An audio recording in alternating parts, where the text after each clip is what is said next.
Alright guys, so I wasn't going to do a video, but now I'm changing my mind. Here, let me turn the sketch up on that. I'm changing my mind a little bit because I just found out that the load that I'm getting is actually going from Salt Lake all the way to Omaha. And the reason why I wasn't going to do a video was basically I was like, well, it's going to be the same video. It's going to be like just the same going to Salt Lake with the same tire load. So now I get to explain to you what happened. I'm getting off of these tire loads. I don't want to do them anymore. And so this is my last week.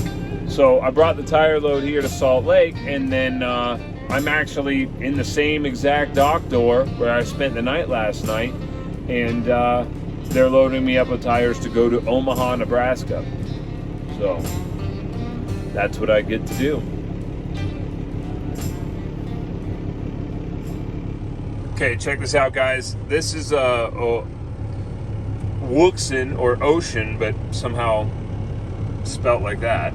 KG XS20G. This is a GMRS radio, and this is just a cheapo, obviously Precedent CB.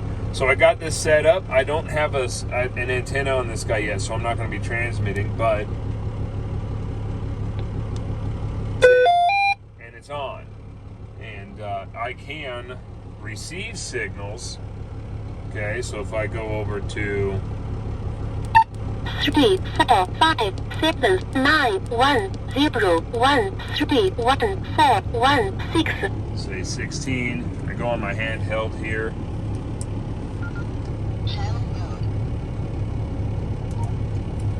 I can say radio check. So it is getting signal, but I can't transmit like that. So I'm going to turn the squelch down here, and the sound is coming out over here. I got it back here. I've got external speaker set up. That's got the antenna all set up. I'm going to change the way this is. I'm going to change the way this is. Right now, I'm more likely to use the CB because I actually have an antenna set up, so I have it closer to my driver's side, but I'm going to end up moving the GMRS guide to this side, but with this thing, and then I'm going to move this over to here because it's going to be the secondary radio. I only have this so that way I can talk to the dinosaurs that are still using CB. GMRS is where it's at, but it's cool. I ran the, this is all the same, this is all the wiring for both of these, and I just got it bundled up and duct taped together, but I have it to where the fuse, I can still access the inline fuses. The antenna coaxial comes through there. I have it wedged up under here where you can't see it, but it's unavoidable because I can't run it through the door. I'm not good at this, so I got to cut that. So I have it coming through here out to this antenna here. So I'm going to do something similar on the other side with the GMRS antenna. And GMRS is, this runs at 5 watts, transmits at 5 watts. This transmits at 20 watts. So, you know, basically do the math. It's a much more powerful radio. And this hops on, these ones are repeater capable. It hops on repeaters, boosts your signal out, and even a network of repeaters. Some of them are even connected to the internet. So I have a repeater that I hook up to in Denver, and I can talk to people in like Nevada and Arizona. So I'm going to run it, similar idea. I'm going to run it through there, up through here, out to that mirror there. So that is what I've got going on. It's gonna be nice. Okay, try to take my weight if I can. It's awfully tight. There's already somebody here.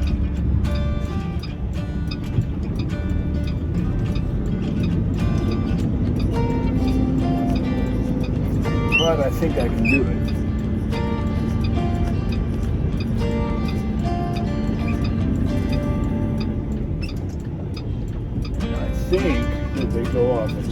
5.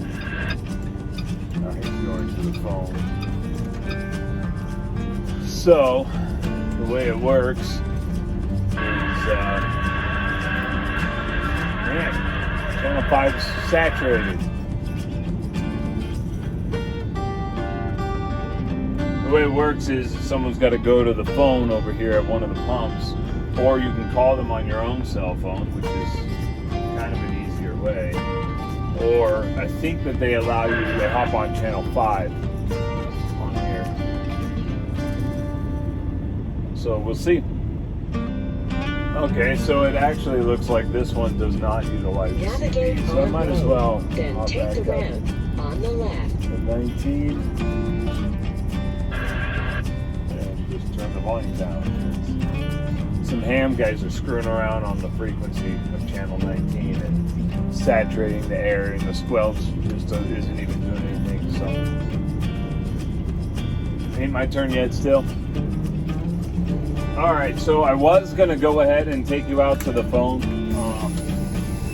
but it's just too loud. There was a truck right next to it, so it's too loud for me to really make the call. So I made the call off of my phone here in the truck. So, but yeah, getting a scale ticket, then I'm gonna get some fuel. I'll pay for the scale ticket, getting fuel, and then we'll be on the road.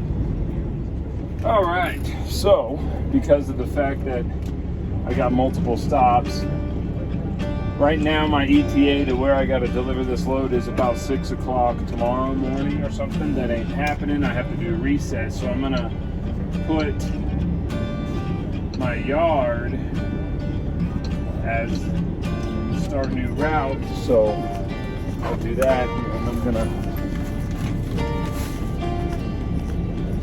start my little fridge, refrigerated cooler thing. I can throw in water and a couple snacks. You know what I just did? I left without getting my scale ticket. Figures. Alright, well, it's tires, so I know it's pretty much never overweight, so I'll show you how I move the axles to make sure it's all well balanced, even though I don't have a scale ticket. You gotta move these axles. So I'm gonna pull this button here, and it's too charged. It won't let me pull it.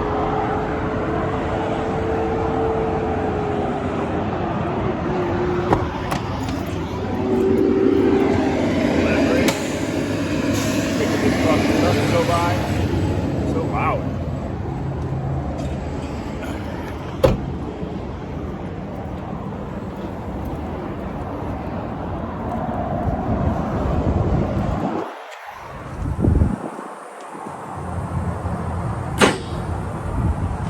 That pulls these pins as soon as I move it. These axles are here, right? See how far it is from the bumper? Now I happen to know, because I looked at the load, and I can hear it. Freight ends about there, it's tires, right? So where you want your axles, if you don't know the weight, you want your axles right under the last bit. Now that's kind of figurative. So if it were pallets, you'd want them under the last 2 sets of pallets. So in this case, it's tires. There's a lot more air in tires, right? Because they're hollow. So I actually want it about here. So the end of the freight's here. So I want to come back right about here. And as you can see, the axles are back there. So I'm going to take this. I'm going to mark it on a spot where this is just mag chloride. So I'm not marking somebody else's trailer. Right? I got a little mark there. And it doesn't have to be precise in this case. Now, if you needed a precise location, you mark which one of these pins you want your last pin to be. Or which one of these holes. You know what I mean.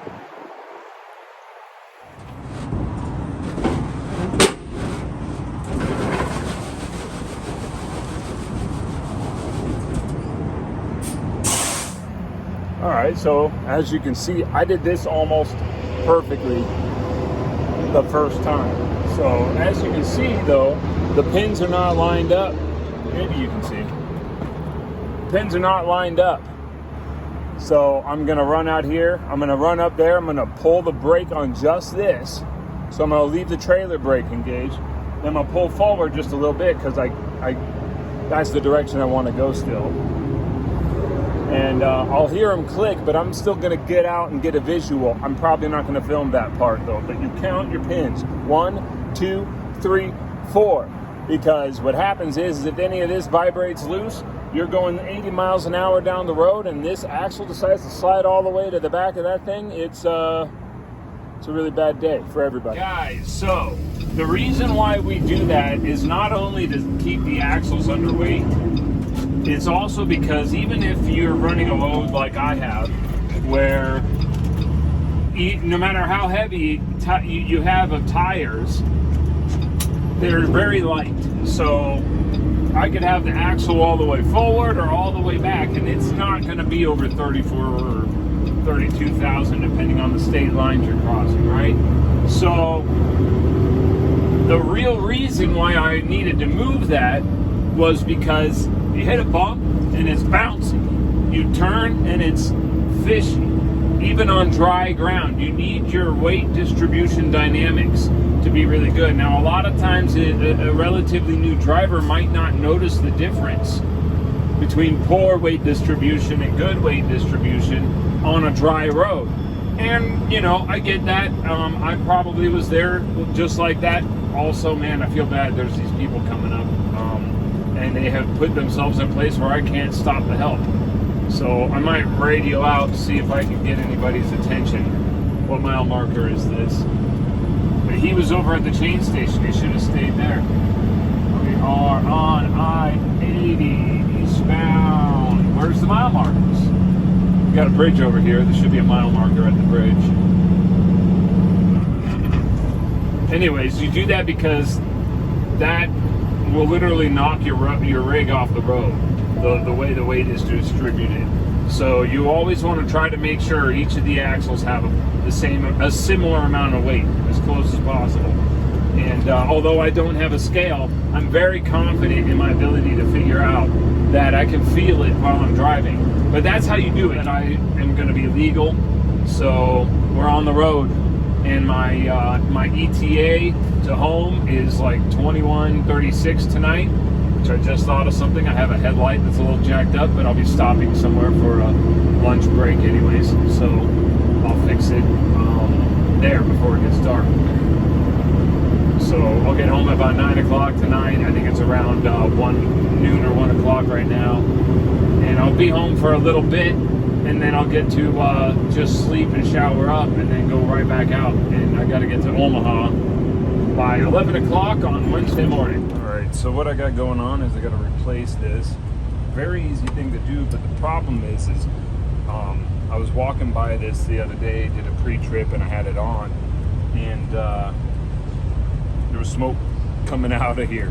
So it had come loose on with the old bulb, and it was melting something, and I can't see what it was melting, but it had a bunch of white melted, you know, so it had to have been this housing here.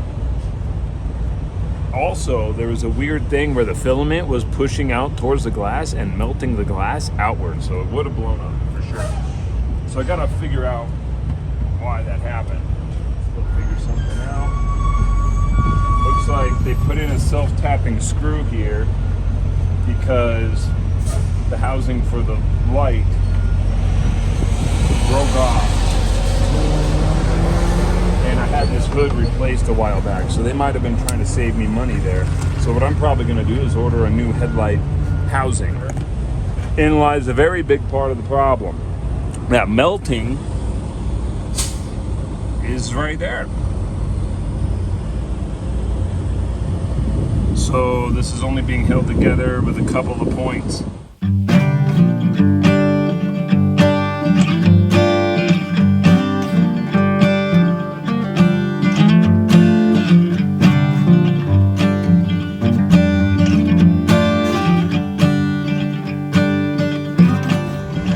Off for a reason, but I have the mic for the CB radio in my hand here, so I'm gonna push the button watch this.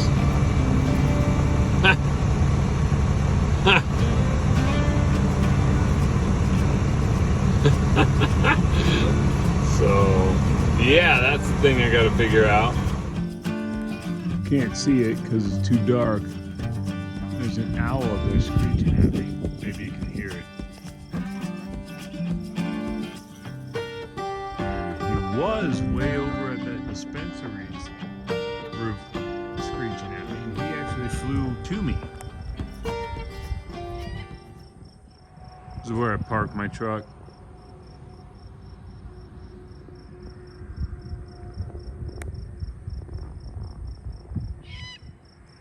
It's like he's trying to get my attention, but I don't know what to do.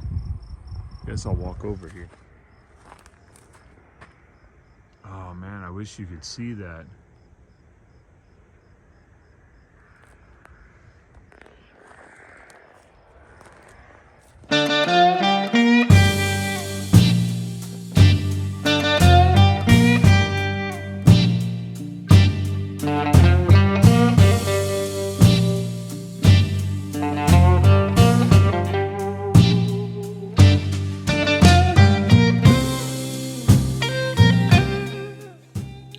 This is what I do for most mornings, is I stretch out, I have coffee. In this case, I am conversing with the family, so I kept that private, but this is pretty much my morning routine.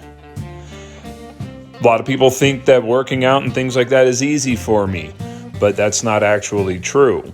My bones hurt, my joints hurt, all of that. I have to do all of this before I can go get after it.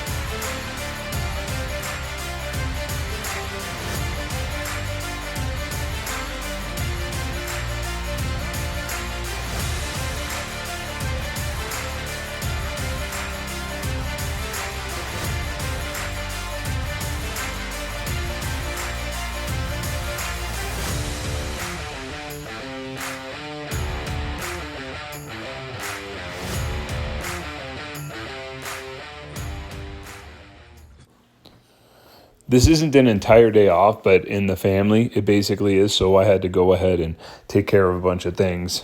And it's this evening that I end up leaving for Omaha from my house. So what do I do to handle all of the things I got to do? I take my supplements, I get my exercise, I do my sleep as good as I can. Everything you know to take care of yourself.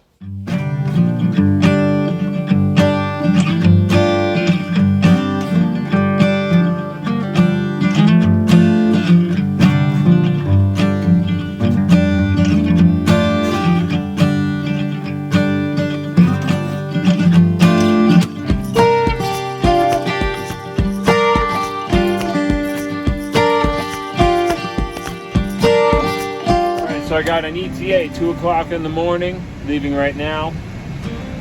I will stop and get, I'll get some fuel and stuff like that, But ETA at 2 in the morning. This is not too bad for me to be awake and be alert driving in my current state, and it actually gives me sleeper time before they open up. Then I can get more sleeper. If they open up at 7, I can get unloaded. I can go do something. So that way I'm still off duty, and then they can unload me. If they won't unload me till 11, then I will go ahead and be able to stay in the sleeper. And from 2 in the morning, 3, 4, 5, 6, 7, 8, 9, 10, 11, 12. That is, likely I'll be at a 10-hour reset, and I'll have my hours back.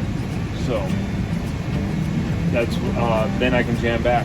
So basically, I get there at 2 in the morning. At noon, I get to start heading home. Check out how tight these pumps are. Look how close this is. I can't on this side. Yeah. Oh man, it's even worse here. There's the pump and everything. Interesting.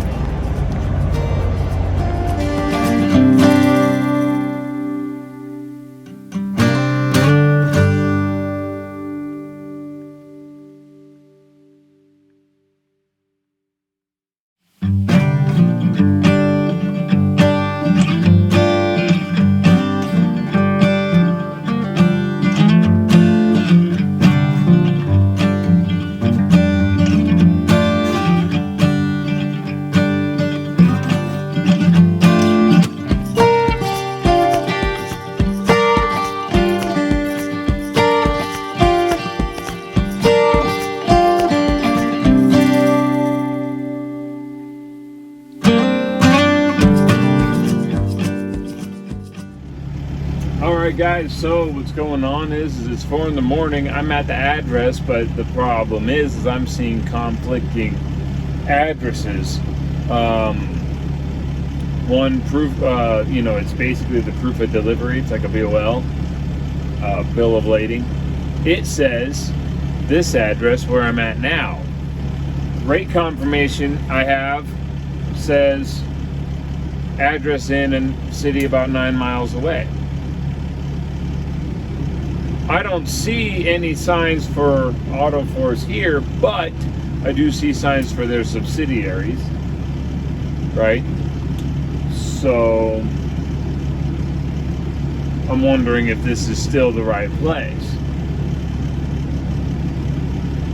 Also, it's super early in the morning. I can't call anybody or find out.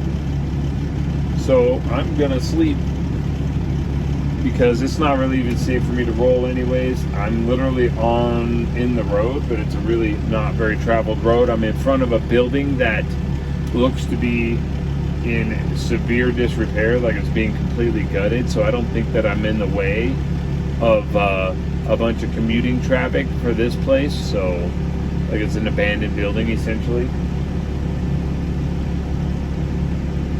Yeah, that's what's up. I'll see if someone ends up knocking on my door in the morning, but as of right now, I think the safe thing to do for me is just go ahead and get a couple hours of sleep and figure out what I got to do for, once, operation hours are up, and I can start making some phone calls and find out where I got to be. I sleep, and then I get up in the morning and I can't get the right address. This is when you're running your own business and stuff, you gotta like find a way to make up for everyone else not being, I'm not gonna say not doing their job, but not 100% being able to do their job.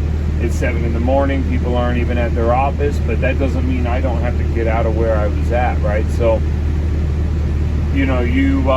fortunately, I am an interesting mixture of a new age trucker and an old age trucker, right? So I was able to, between asking around, hopping on the radio a little bit, and whatnot, because the new address for the new location isn't on any technology like Google Maps or anything yet. So I was able to find out that there was a new location somewhere around such and such street, and I don't remember what the name of the street because I wrote it down.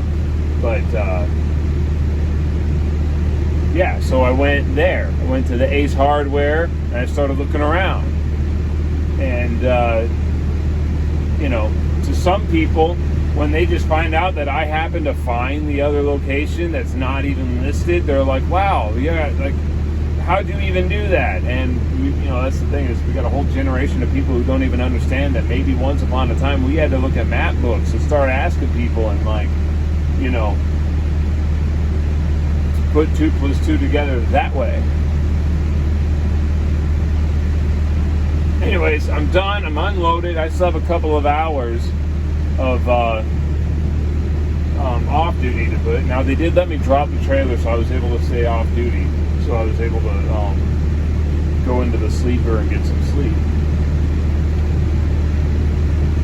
But it took them quite a while to unload. So now here I am, it's about noonish. I want to work out, but I'm just gonna get sweaty, and you know, I'm not gonna have an opportunity to take a shower.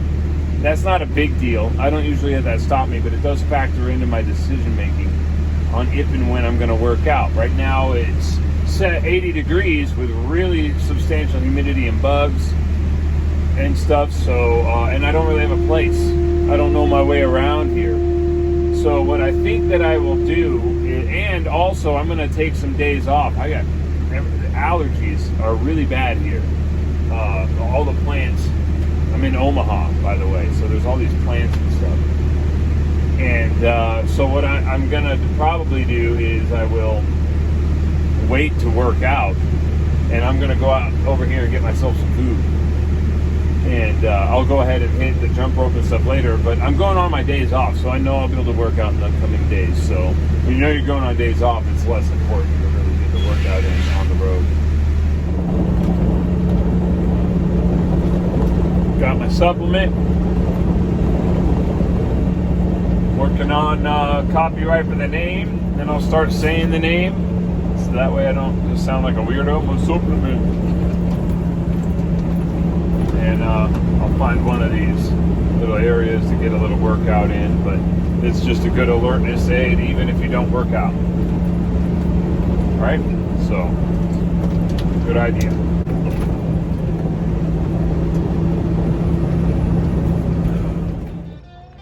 All right, guys, that's it for today. It's midnight.